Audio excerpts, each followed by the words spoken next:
Those types of things have to be front and center for the organization and need to be part of compensation. Like, how are we doing from an impact standpoint, right? So if it's number of acres that we have in regenerative organic, or how many acres of forest have we rebuilt in any given year with trees planted and things like that, those types of things have to be part of our overall dashboard of things that we are being held accountable to, not just sales and profit.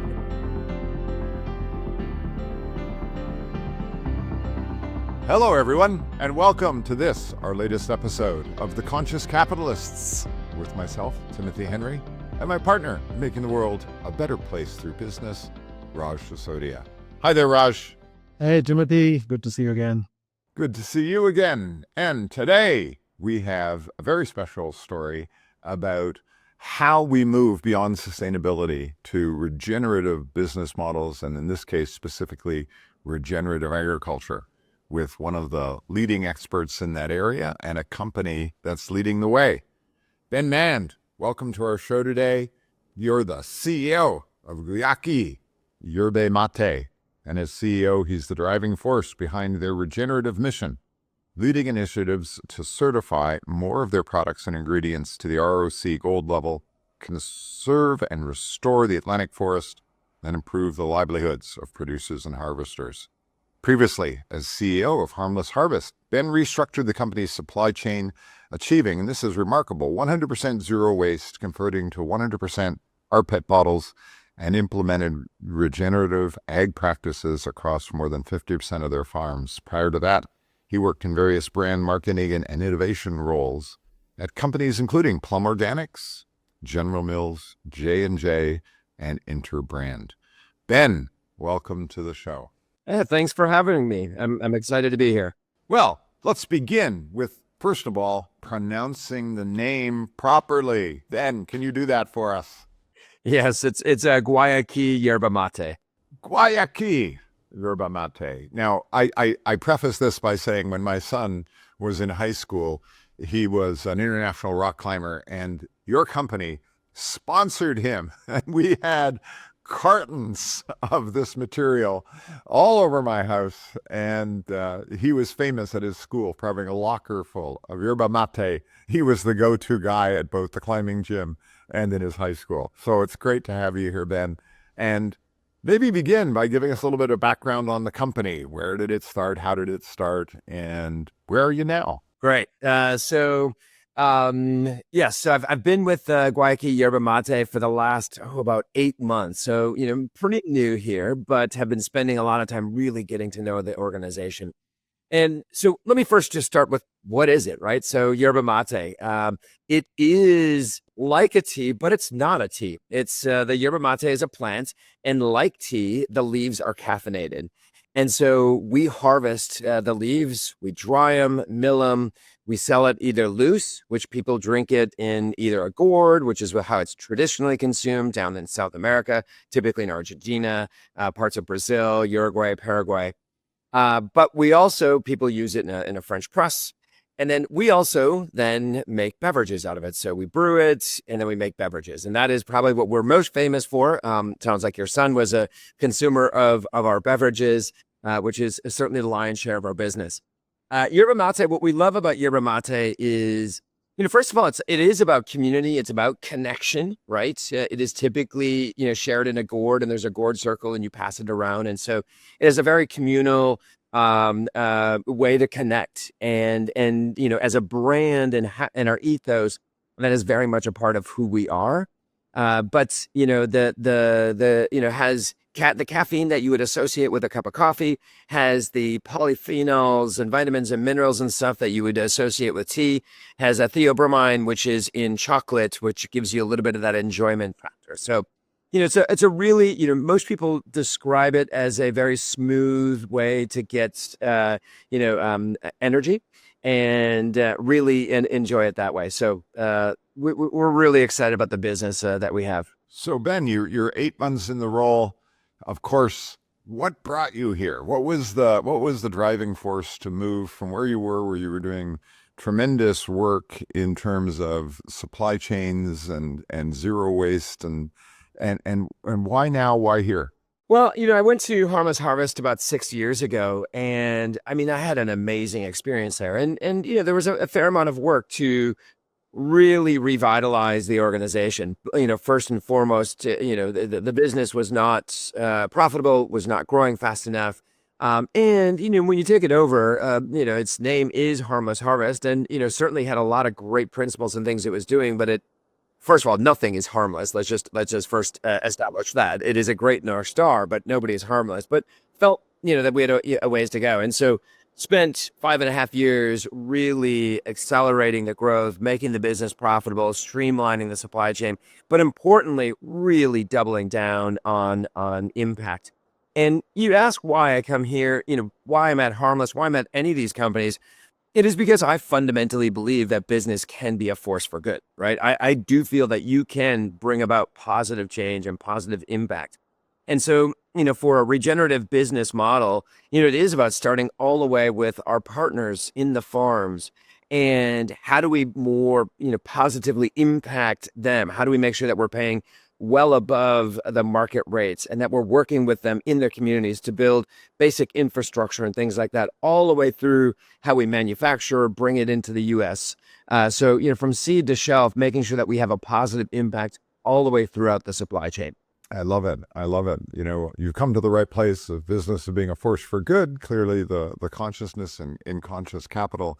And Raj and I were just talking recently about, hey, can you ever be conscious enough, and the problem with putting ourselves as conscious capitalists, people can often say, well, that wasn't very conscious of you. And I'm like, well, and that must have been a bit of the problem of the halo effect, both the good and the bad of being in the kind of area where you are, where people will every now and then point their finger and say, you're trying to have a harmless harvest, but, you're trying to do a regenerative, but. How do you find that? How do you're obviously a leader in the field, and yet at the same time, it's a process, it's a journey. How do you manage that? Well, first of all, I just have a basic principle of you have to be funny. You can't say you're funny. So, the basics of, when you do this work, the proof is in the pudding, right? It is, to use some words a past founder has said is, story tell and story do. And, you spend a lot of time doing. And I'm one for demonstrating and showing how we do it and results versus really talking more about what we plan to do. Now, yes, we put goals, stakes in the ground and things that we're trying to drive towards. But to me, it's about authenticity and transparency. So every year, publishing where we're at, what we've done, what has worked, what hasn't worked. I mean, I've made so many mistakes along the way of just, as you try to drive positive impact here or invest in this, and it just, doesn't really pan out the way you think it's going to. But that's part about learning. That's, just, any kind of business. So, it's definitely a process, but certainly that is something that I am very passionate about. So one of the things that I think we're dealing with within our group a little bit is this whole discussion about sustainability and, the S word. And in some ways, there's big S and little s, and one can get into sustainability washing and all kinds of things. But moving beyond that, I think that the real crux of the matter nowadays is exactly the space you're playing in, which is we need to move to regenerative business models. And I love that you're pioneering that. So talk to us a little bit about the approach that you're taking around regenerative farming and developing a regenerative business model for your group. Yeah, so the regenerative business model, I'll talk about that in the holistic sense, but I'll start with the regenerative farming that you point out. So most agriculture is monoculture, right? So I grew up in Wisconsin, you drive down the highway and it's just rows of cornfields or whatever, and it's just corn, or soy or whatever it may be, but it's monoculture. And that's actually not the way Mother Nature works, right? Like if you think about our ecosystems, it's not about just one thing. It is about biodiversity. And when you have biodiversity, different types of plants, animals, insects, and things like that, it creates a much healthier ecosystem, and they rely on one another. We don't really totally understand all of those interdependencies, but we're starting to understand those. And having that rich biodiversity is really important because then it creates better soil health. And soil health is critical to growing anything, right? And so when you have really good soil health and then you get good plant structure in there, you get better root structure and it's more resilient. And so, then you start getting better yields. You get better, your product is of better quality. You're more resilient, right? Through when you think about, flooding and rain and stuff like that, a farm that is biodiverse and use regenerative farming practices versus when you use just monoculture, the ability to absorb rain and moisture at a pace is unbelievably different in how effective it is. Same with drought, right? It holds moisture better and has better biodiversity of the microbiome in the soil, and it holds the moisture better and longer. And so, your plants and things like that are not as susceptible to drought. So fundamentally, it's just much better from an overall ecosystem. And frankly, when you think about it, what I just described, it's also better for business, right? When you think about supply, and I would say yerba mate is not nearly as scarce or kind of as small of a market as I was dealing with in Nam Hum coconuts. There it was, there I transitioned the company from monoculture to biodiverse and regenerative farming practices because ultimately it's a small market, and I knew long term supply was definitely going to be an issue.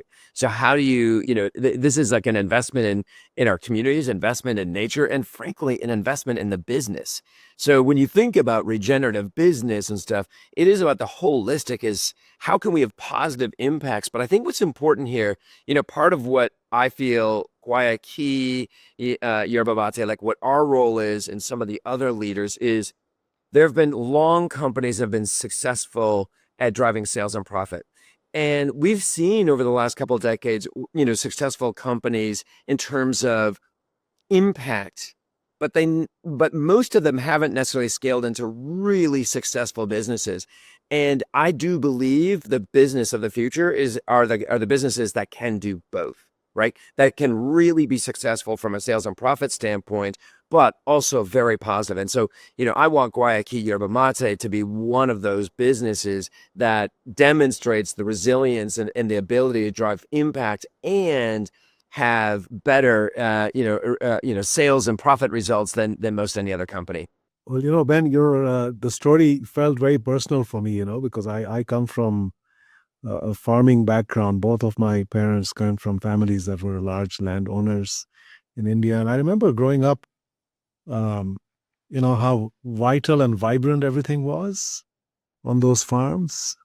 It was humming with life. And I remember a few years ago when I went to our village on my father's side, and I said to my brother, everything feels so different. It feels so dead. And he said, yeah, all the birds are gone. He said, we have no birds. Even the vultures are gone, by the way, because the vultures were feeding on these cows that had some hormones on them, the dead bodies of cows, and that is fatal to vultures. So there's no sparrows, there's no parrots, there's no crows, there's no birds. He said, the butterflies are gone, the bees are gone, the earthworms are gone. All we have are people and monkeys, and it was so sad. And then he started the biodynamic agriculture practices over there, right? And he's now, last time I went, he said, yeah, the birds are back, the bees are back, the butterflies are back. It's all starting to rejuvenate. I think the wonderful thing about nature is how forgiving it can be, and how with some love that we give it, it is able to bounce back. So I think that's kind of the hope here, And I saw a similar thing on my mother's village. My brother sent me an image from Google Earth of the region surrounding her village. And you could see this big, beautiful river that flows into this town, which is about 5 miles from that village. And if you look at the river downstream, it's a trickle and it's all black because they put a textile mill in that little town, And now you go there, you can barely breathe. And now the river downstream is the water cannot even support bacterial life. Forget about fish and forget about drinking it or using it for irrigation or any other human use. It's a lifeline, and we've allowed it to be destroyed. So I think what we have been doing to the whole world of agriculture and to the soil. I follow this Indian spiritual teacher named Sadhguru, and one of his big uh, global initiatives is save the soil. He says the soil is getting eroded. First of all, the soil is dying and it's getting eroded. Topsoil, the thin layer of topsoil that we have. And by some estimates, we may only have 40 to 50 harvests left with that soil that we have, unless we change our practices dramatically. And without that, we are ultimately made of that soil, right? Ultimately everything that we are came from that soil based on what we eat. So I think what you're doing is extremely important, not only within the company, but you're part of a broader movement, right? There's a whole world out there of businesses that are starting to do this, move in that direction. Yeah, I think it's, you're exactly right. So I too, my parents both grew up on dairy farms in Wisconsin. So I'm used to a different kind of farming. It's amazing the different types of businesses I work in. It's all very different farming. But yes, dairy farming in rural Wisconsin, and big families. You have lots of kids because they got to work the farm, right? And so yeah, it's very much part, and I see it. And for me, it's quite personal as well. My dad is no longer with us. He ultimately developed multi-system atrophy, and actually, ironically, one of my friends, when I was living in Minneapolis, he's a PhD researcher and professor at the University of Minnesota, and this was his area of specialty. And I asked him, like, how did he get this, or what like, what do you know? And his first question was, did he grow up or work on a farm? And I said yes. He said, and it was not an organic farm, I assume. And I said yes. He said there's a high correlation between these neurodegenerative diseases, Parkinson's, you name it, with the chemicals and stuff that are used on these farms. So, for me, it's also personal, right? I there's farming in my blood. Grew up in rural Wisconsin, first generation college student. And I know firsthand that, all these things that we use, these chemicals and things like that, we always, in the beginning, we can't pinpoint what it may be doing. But I think deep down, all of us know it's not natural. And if it's not natural, it's probably not good, right? And it's only later, decades later, that we start realizing. And part of what I would just wish as a human population is that we would just we'd be a little more cautious on the types of things that we just kind of automatically use and assume. We just generally approach things like it's good, it's safe, before we really even know it's safe. And so, yeah. Well, Ben, I love something you said earlier, which is the focus on soil health. It's almost commonsensical, like if the soil is dying or dead, you're not going to get great yields. You're not going to get great resilience. And it sounds like so basic, healthy soil, healthy plants. And yet, so much of our industrial agriculture ignores that entirely. And so it seems to me that this is one of those pivot issues that if you really start thinking about farming, it all begins with soil health. And so where are we on that spectrum of moving from, yep, it's a bunch of people over here waving flags and picketing around soil health, to it's going to become more and more mainstream because this is the best way to build yield and resilience? Where are we on that spectrum? I think we're right in that point of change. I do think that I think it's going to be a longer inflection point for us as a global society. But the early leaders are recognizing this, and it's the good thing is, like, it doesn't take rocket science to kind of figure it out. It's fairly intuitive, right? We spend so much.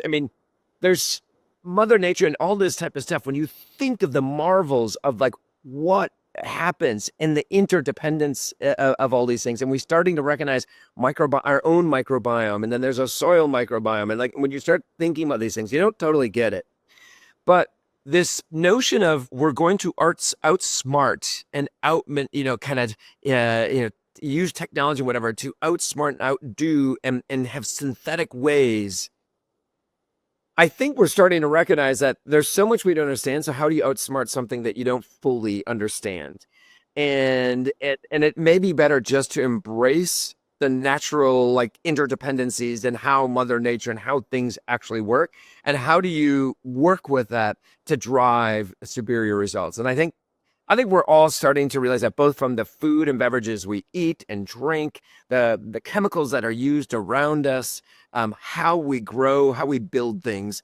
I think it's fairly intuitive, and it's just a matter of getting, it's a snowball effect, right? You get some start, you see some success, and that's why I think it's important for these earlier companies that are gaining some momentum and critical mass to prove to others that making good choices, right, by environment and by people really can be successful. Because so often people say they look, when you look at the biggest, best companies, they may talk about the responsible things they're doing and they're trying and they're now kind of adopting it. But that's not how they got there, right? And so when you think of when you go to entrepreneurs and whatnot, you want to show a roadmap, like a roadmap that's not just pure profit and sales, and not a roadmap that's just pure, impact that maybe never gets scaled. So its impact remains very, very small. How do you actually do both? And I think if you can demonstrate that and build companies that serve as a model, that to me ushers in more snowballs, and that snowball gets bigger and bigger and bigger. So, Ben, one of the things that I think is a real parallel between conscious capitalism and what you're trying to do with regenerative farming is that it's all about a mindset shift. That, you can make the case and you can show why yields are better and why resiliency is better, and you can show them the data. And yet there's a mindset that's there, that this is the way we've done it for several generations. And farmers are maybe even more conservative than some of the business people we work with. So tell us a little bit about how you helped shift the mindset of farmers, that they're willing to go and try and do something different like this regenerative approach. Yeah, I have to say it's not an easy thing, and if you really put yourself in their shoes, like they've been doing, their parents in many cases were farmers. They've taken over the farm. They're farmers, and so they've seen decades upon decades of how they've done it. And imagine a team of people, some of which are me and others coming in who are not the farmers and are start talking about these other principles and ways of doing things. They're a little hesitant. And at the end of the day, if you think about it, they've got to put food on the table every single day. They've got, health and wellness things. They've got all sorts of things that you have to take care of. And so you can't, you're risking your livelihood and taking care of your family and stuff. So it's kind of high stakes if you put it on an individual level. And so I think what was key in all of this is this ability and willingness to start small. And, if I look back at my time at Harmless Harvest, we started with 13 pilot farmers. We worked really closely, identified some farmers, really worked with them, and you really financially back it in the beginning, wholeheartedly.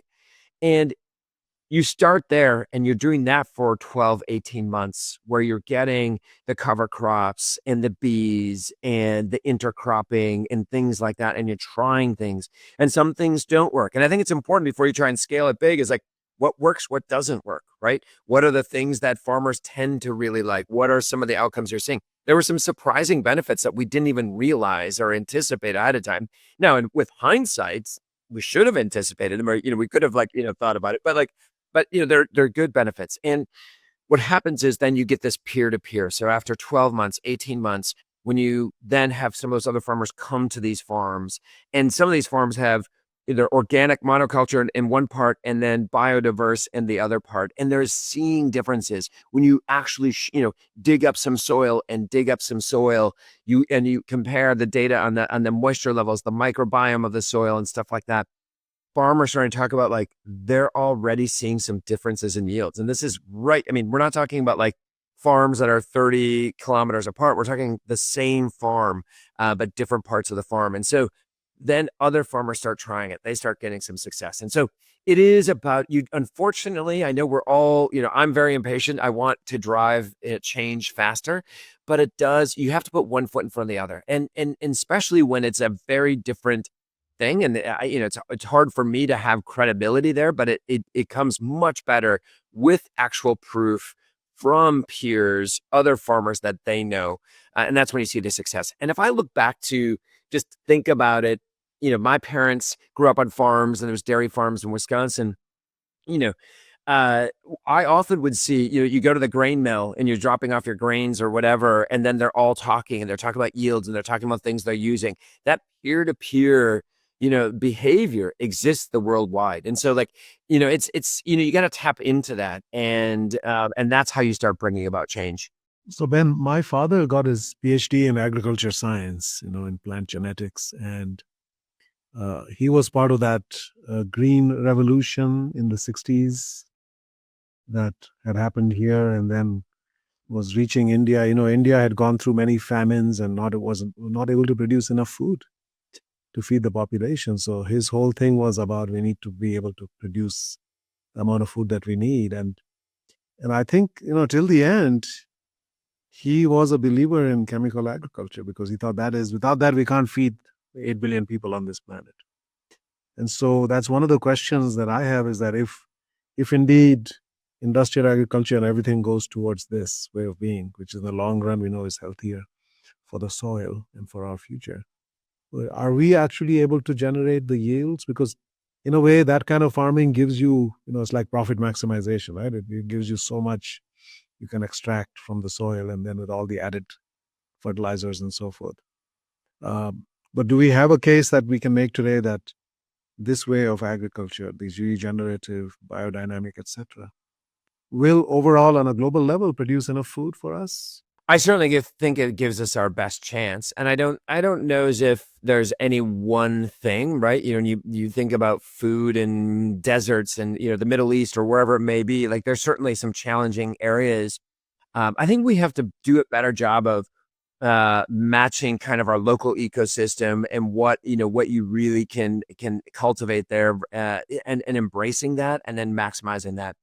But I do know, I mean, the research and my experience would suggest that it does increase yields.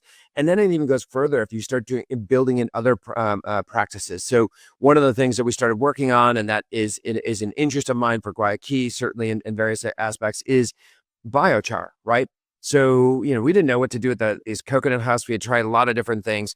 But before I left, one of the things I had the team working on very earnestly and spending, considerable sums of dollars to figure this out was biochar. Taking all those husks and converting them using this process where you basically burn it in a non-oxygen environment, and what you're left with is almost pure carbon. And then you take that and you can fuel your factory and everything like that with the energy that it produces. You take that, mix it into your compost, and you put it back in the farms, and you're basically creating a carbon sink. And that on top, regenerative will drive yield improvements, but then the biochar, it's been done in other, I don't know the data in coconuts as an example, but that was generating about 30% yield improvements. So just think about that from a farmer standpoint, think about that from a business standpoint, think about that for all of us, right? So when you embrace these types of things, the data would suggest, and the experience would suggest, you get better yields. And I think the challenge that we face in conscious capitalism also is that you don't get the better yields right away, right? You have a period of investment and transition where actually everything may go down quite a bit. But that is a thing that we have to navigate, right? To know that it does get better on the other side. And that is a very, very important point. I think there are a bunch of things we don't talk enough about in business. One of them is momentum, right? Momentum is a really important thing, and not to underestimate the importance of that and how you create momentum. But we just overall are all so short-term minded in our decisions. It's not to say we're exclusively short-term minded, but we need to do a better job at thinking and balancing long-term and making decisions and investments that are long-term, and then decisions that are certainly short-term. And, earlier you talked to me about, or we talked about like, how do you actually run this kind of business or whatever. We haven't gotten there yet, but to me, I look at it as a portfolio of decisions. I don't in every decision say like, does this maximize sales? Does this maximize profit? And does this maximize impact? Because if you try to do that and all that, like, you end up with kind of garbage decisions. There are decisions that are really about driving sales. There are decisions are really more about impact. There are decisions that really are disproportionate in various different elements. Now, there are guardrails that you have as a business that you will never step outside of, right? But I always step back and look at the portfolio of decisions that I'm making, that we're making as a business and as a team. That's both on from a how we run a responsible business, but it's also on like, are we making enough investments for the long term? I'm not even worried about 2025 anymore, right? That to me is mostly baked. My team is working on that. I'm thinking of 2026 through 2030. That's where I have to be thinking is longer term. And like, what are the decisions we're making now that make sure that we're going to have long-term success, both in overall business impact, but then like, how are we making decisions that will help us achieve our long-term impact goals? Well, one of the things that must play into this is building consumer awareness so that consumers make better choices about the companies that they buy from. So we're all familiar with the different kind of statistics that indicate, 70 or 80% of people want to buy from purposeful companies, but only 10% can identify who actually is doing what with any kind of sense of certainty. So how do you combat that? I mean, because obviously the more the consumers are aware, and if they start voting with their money and buying these things, then that sends a signal. That's a market signal to the farmers.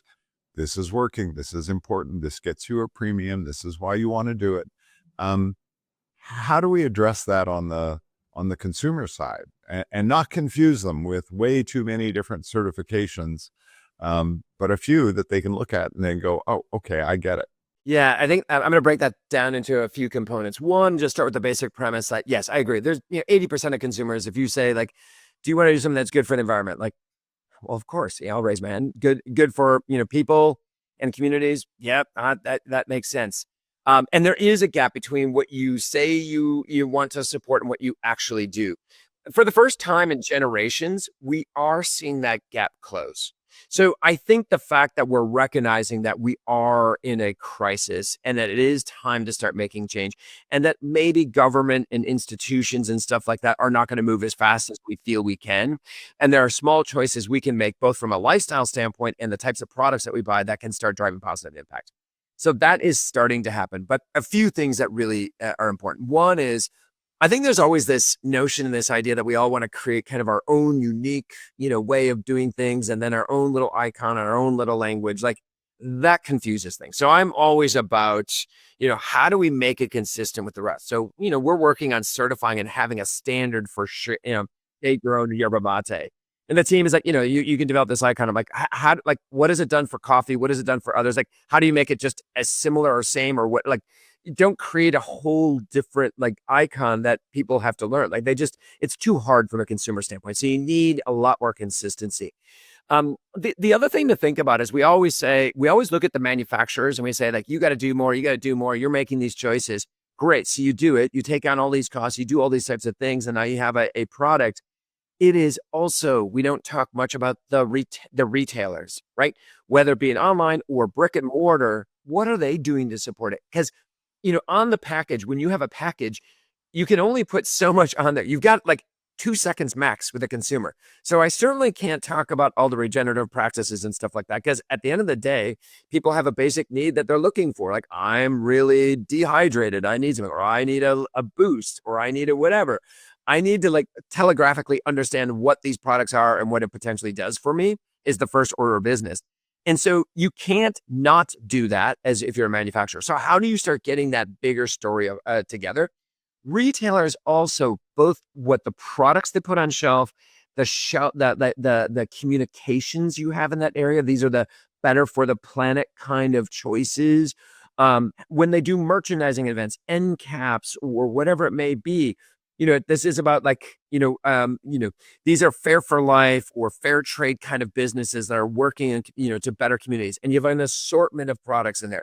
So you need retailers to help with this. They create the theater. They are the ones that create the kind of the ecosystem of businesses and brands that they can show to consumers that stand for these types of things.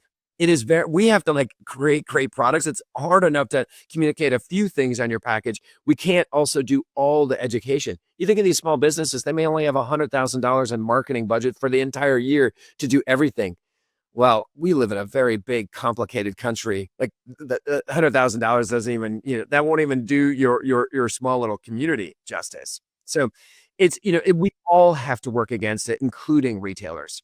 I'm also interested in the governance model that you put in place. I mean, as you think about your business, say a little bit about the governance structure that you've put in terms of the relationship between your owners, your board, and your executive team. How do you keep that alignment? Because, when we talk about patience, obviously patient capital and taking a long term begins with your ownership. But then it also is around governance. How do you keep that accountability and responsibility and align that with what the executive team's trying to do in your portfolio of decisions that you're making? There are lots of things that you have to do. So first of all, we do have a regenerative committee, right? So that is part and parcel to what we have to do. So starting with regenerative committee, where in the past, it was just a couple members from the team. But one of the things that I've changed is I have the entire leadership team a part of the regen committee. Because in my mind, you have to take regenerative principles and how we run a business, and it has to live and breathe in all of us, in as we run our various functions and the various aspects of the business. And so by now having not only a community, but all the leaders in the organization meeting with the board on this regen committee on what are the principles, where are we trying to shoot for, what are the priorities for this next year. The other thing is then working through how we actually operationalize that and how we make sure that we're hitting our goals for the coming years. So in the past, we actually did not have impact as part of our target for our bonuses and how we compensate. But moving forward, that will be one of our metrics, right? In my mind, those types of things have to be front and center for the organization and need to be part of compensation. Like, how are we doing from an impact standpoint, right? So if it's number of acres that we have in regenerative organic, or how many acres of forest have we rebuilt in any given year with trees planted and things like that.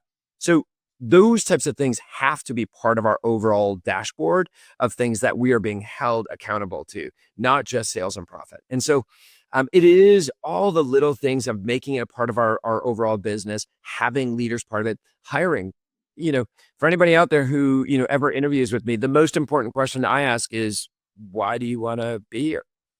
And because, at the end of the day, I work to set strategy and where we're trying to go in some basic principles, but I have to rely on really talented teams to go really make this stuff happen and work with them here and there, but they are doing it. They're making lots of decisions. So I need to know that we're all rowing in the same direction, that somebody is passionate about what we stand for, and that they're going to bring that kind of that passion and that shared alignment and where we're going to the table every single day. I love that, and I love this idea of what you're basically saying is, in a sense, when we look at our KPIs, how do we have a balanced scorecard about how we are performing? And when you bring that up to the board level, how seriously? I mean, what's unique about the structure of how you are operating that you have the leeway to do the right thing as CEO? And I think, again, that goes back in part to the ownership and governance model. I mean, you're now saying, okay, impact, we're going to focus on impact. But you're trying to also balance that with financial performance because, no money, no mission, right? And in your mind, how do you find that balance when you start talking about KPIs and governance? To me, it starts with looking to the future, right? Like, what is going to be a successful business in the future, and what do consumers want? I fundamentally believe the days are gone where a business or a brand can launch and develop and become successful and be purely focused on sales and profit. I do believe that people will increasingly, this narrowing of between like what I say I want and what I actually do, that the fact that that's starting to narrow is a leading indicator to me and tells me that in the future, this is going to become a table stake. And so if you take this notion of that, that consumers are increasingly going to do this, and that you're going to start finding really a tipping point where it really accelerates, and this is what is success in the future, that doesn't happen overnight as a business. That has to be a part of who you are, and it has to be part of the decision making you're making both here and now, and to build this company of the future. So if you're aligned on that aspect, then there's some level of decisions and impact that you need to be making now. And so you have to align on that. And if even, so I make that for like the pure capitalist who's like, just show me the money kind of thing. And that's not, you first have to make sure you don't surround yourself with just people like that, because that's not the case here. But like, you need to be able to make that case even in that setting. And I feel like you can make that case. But beyond that, you have investors, you have founders, everybody who's still involved in the business. This is our DNA. We believe in that, right? And I have had situations in my professional career, it hasn't been here, but certainly in the past, where I have put forth recommendations and things that we plan to do that were clearly an investment in the future from an impact standpoint, delivered very little, if no, financial benefit now. In fact, it costs us significantly in the short term. And I'm running a business that's not making money, right? And we don't have a ton of cash. And, you've got a board that's like, does this make sense? And on some level, in the short term, you're like, maybe not, but I do know this is the right long-term decision. And I will do what we need to do in the short term to like, cut marketing, do whatever we have to do to absorb this and do this, because it is part of building this long-term business. And I realize, and in my role, I'm the first one cut, right? Like the result, the buck stops with me. And so we have to be able to make those decisions and run a business that can overcome and can actually, take on those investments for the long term.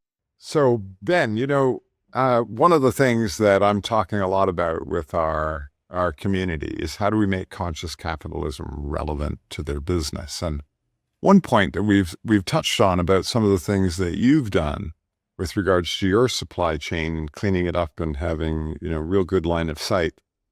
But if you're starting down this journey, you're a CEO who's saying, listen, I want to go deeper in my supply chain. I want to understand how I can have a clear and maybe even a clean view of how my supply chain is actually operating beyond just my immediate partner. What advice do you have for those CEOs? How do they start thinking about moving in that direction with their supply chains? Yeah, that's a great question, Timothy. Fundamentally, I think we have to recognize the entire impacts. It's not just who we source from, but like who are they sourcing from, and going all the way down and understanding from the point it comes out of the soil or the ocean or whatever it may be, wherever it's coming all the way through. And I think start thinking about how do we build not only resiliency, but just how do we start building back, regenerating, right? To the point that and some of the language that you and I both use from a business standpoint. And that takes a bit of a long-term mindset, right? Recognizing that, it doesn't happen just in 1 year or in a short time period, but it is a long-term mindset. And you have to start asking those questions, and you have to start making those investments early. And ultimately, I believe like if you want a resilient business that is going to flourish, you have to find a way to make all participants. And that's both human beings who are participating in it, as well as then the ecosystem in which you're operating, right? So the whether it be land, ocean, or whatever it may be. And I think it starts by asking questions and understanding that. So, as I think about how I work, let's say at Guayaki, spending time with my team and then understanding the farmers and the landowners, and the harvesters and others that are the constituents involved, and how do they live and how are they treated? What are kind of our principles and other companies' principles? And what's interesting is just learnings, and you do that all the way through, right? So just a few things that I've done and a few learnings along the way I think are kind of interesting is, one is just always asking questions. And when you ask questions, to your suppliers, and then you ask to meet their partners and understand where stuff is coming from, that starts to drive, they start to recognize, oh, this must be important. So when I'm asking about water usage and when I'm asking about renewable resources, right? So how do we, use fewer fossil fuels? When I'm talking about like, what are the labor standards and stuff like that? Those, when you are asking and you're requiring a certain amount, and you have like the baseline of like, this is, a starting point of what we need, it starts to reinforce that importance.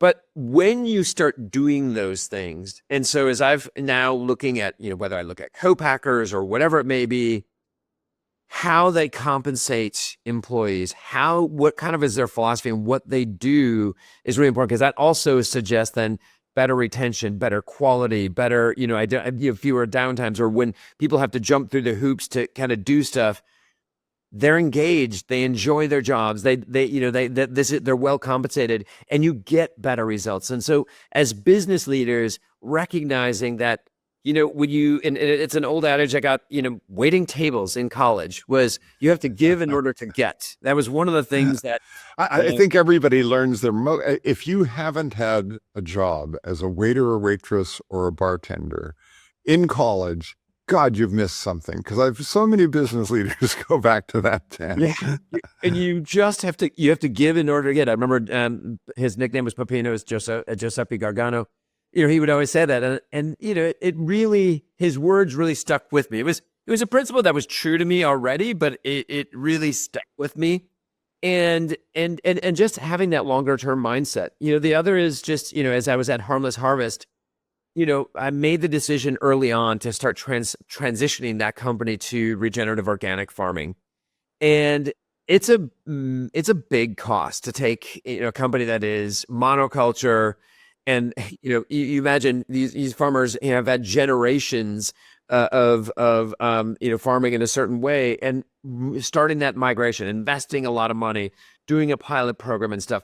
And I did it for both environmental reasons, from a farmer, like the laborers standpoint, if we wanted to make sure that we increased incomes by at minimum 10%. That was one of our KPIs.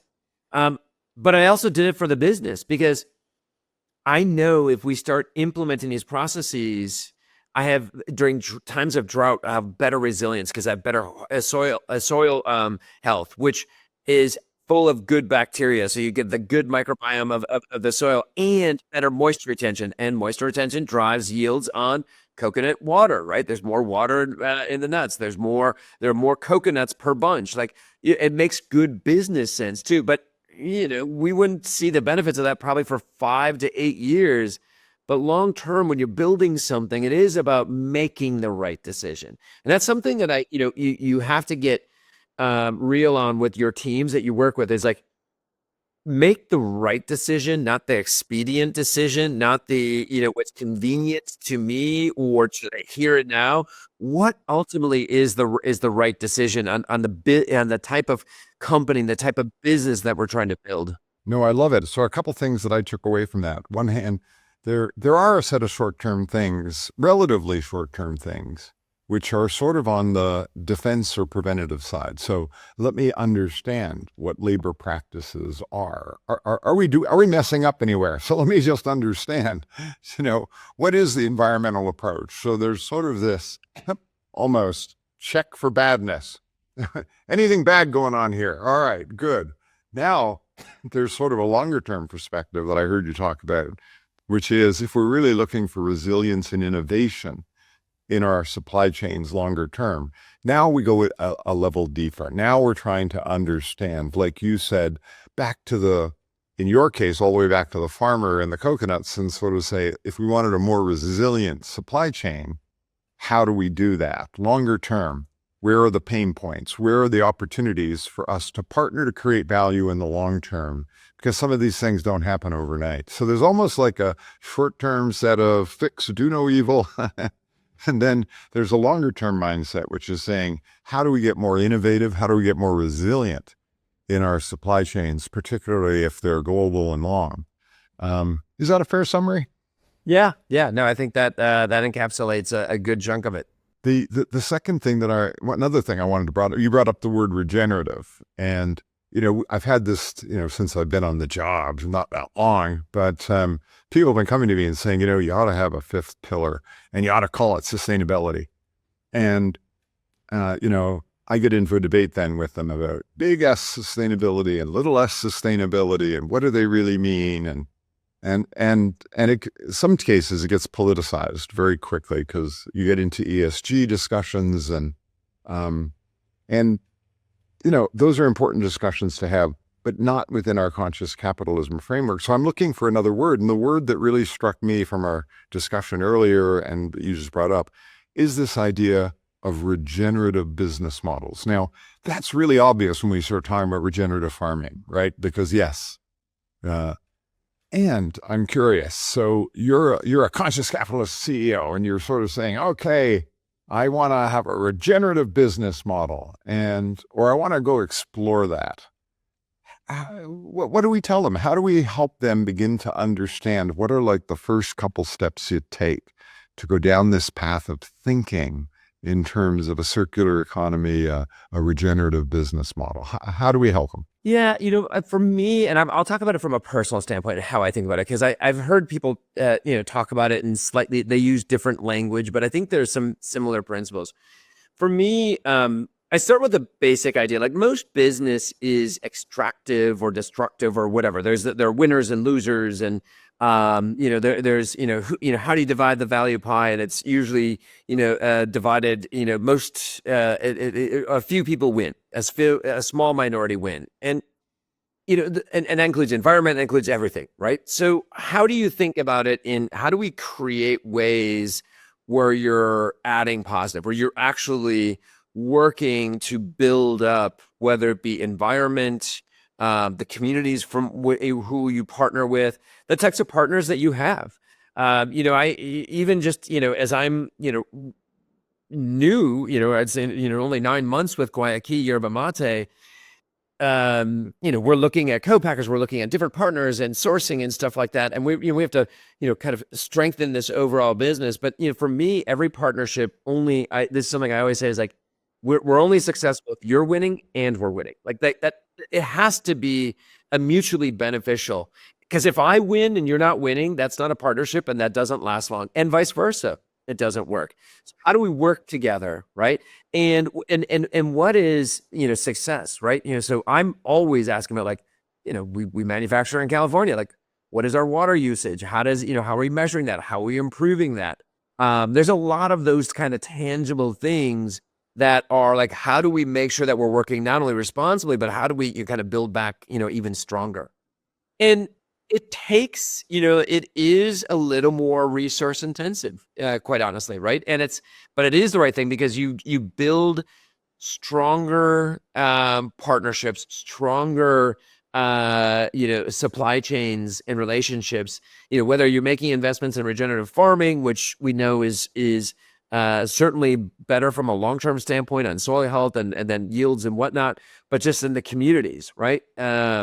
So how you compensate. So being fair for life, like making sure that we always, we pay minimum a 25% premium on Yerba Mate, but we also go through the extra effort of doing the calculations on what is a livable wage in those areas. And we found areas where that premium is still below what we deem a livable wage. And so we will then pay even more to get it to what we deem as a livable wage. And in some cases, we're paying twice the market rate for our raw material.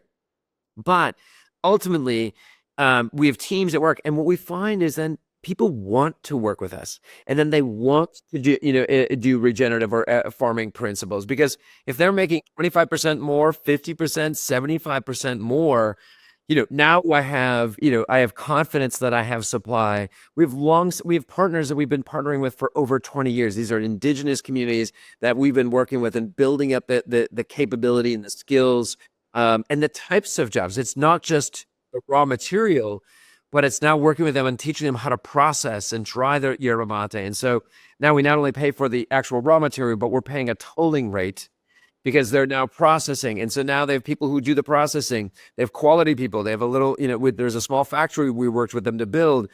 They have the factory manager. So now you're building up more and more skills and trades in that community. And now we're working with the World Bank and they're investing a couple $100,000 to do a full-on now extend the factory.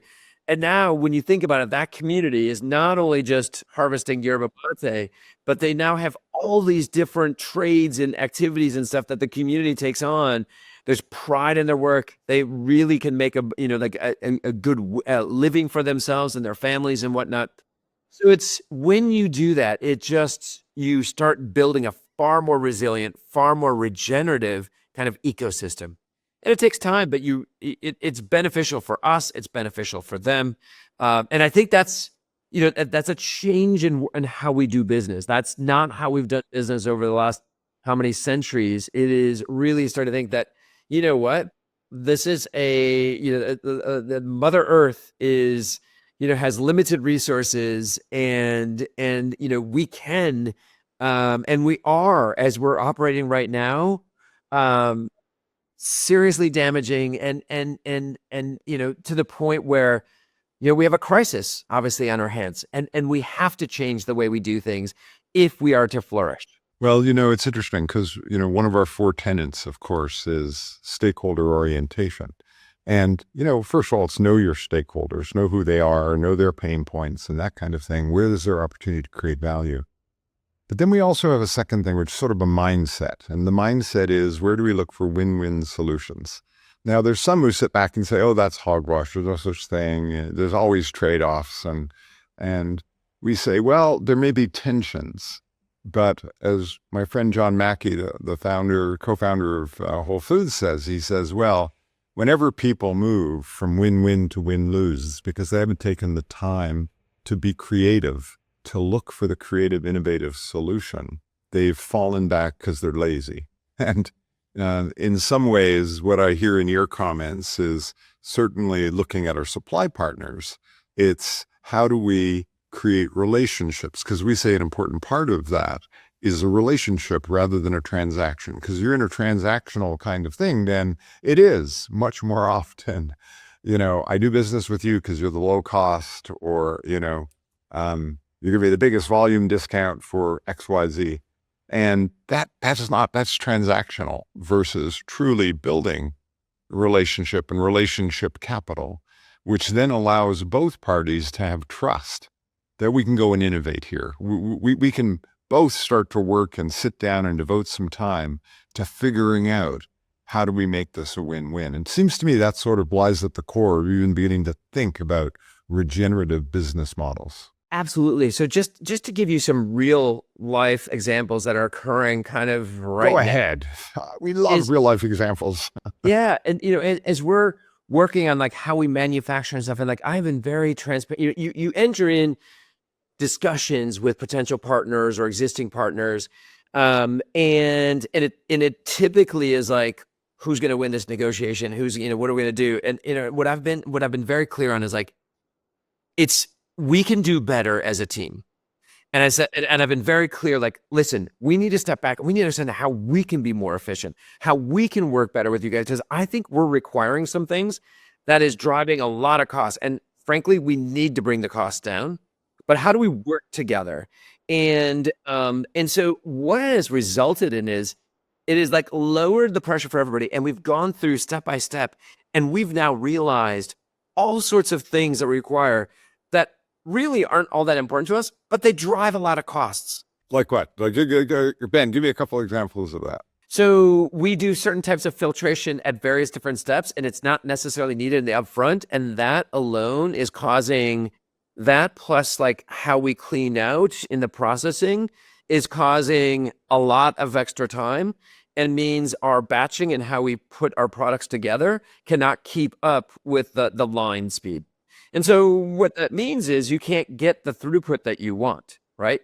So that's just an example of, I'm using now just a productivity kind of example, but that example exists in everything we do. So another example is like, as I go through our budgets, I see, this line item for, we're going to do, X amount of dollars of research on water, and like, consumption and whatever. I'm like, okay, well, first of all, we don't even own any, we don't own our own bottling right now.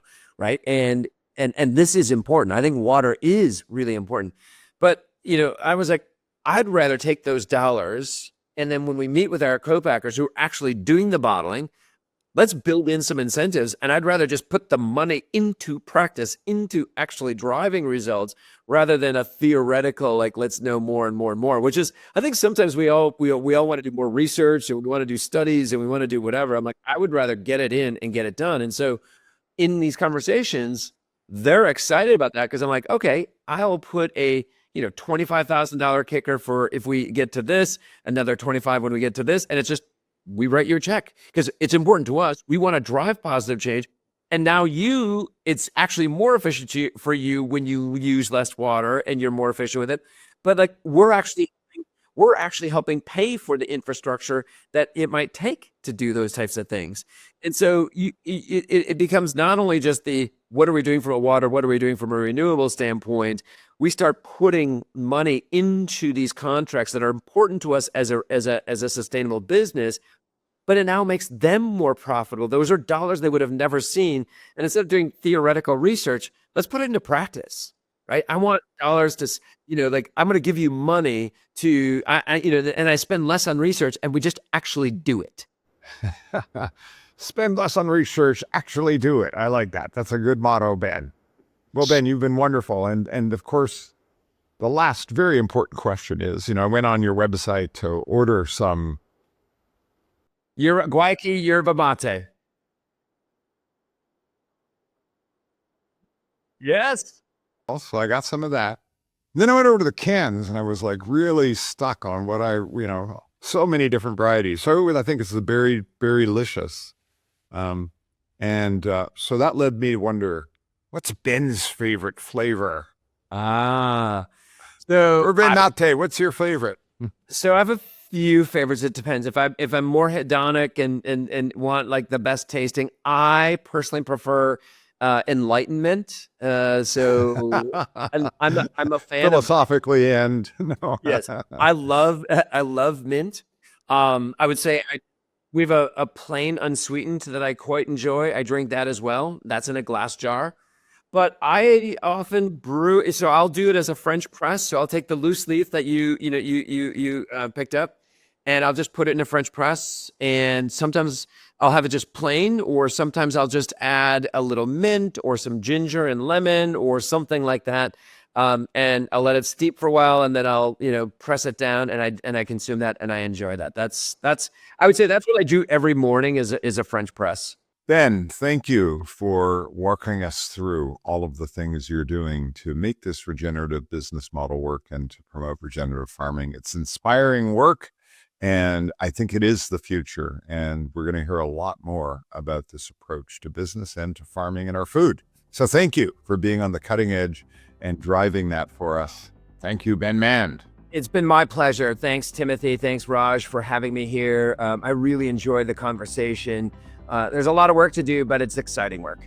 And for your listeners, our listeners, if you enjoyed today's podcast on whatever channel you're listening to, please hit the subscribe button and pass it on to other people who might be passionate about this topic of regenerative farming and regenerative business models.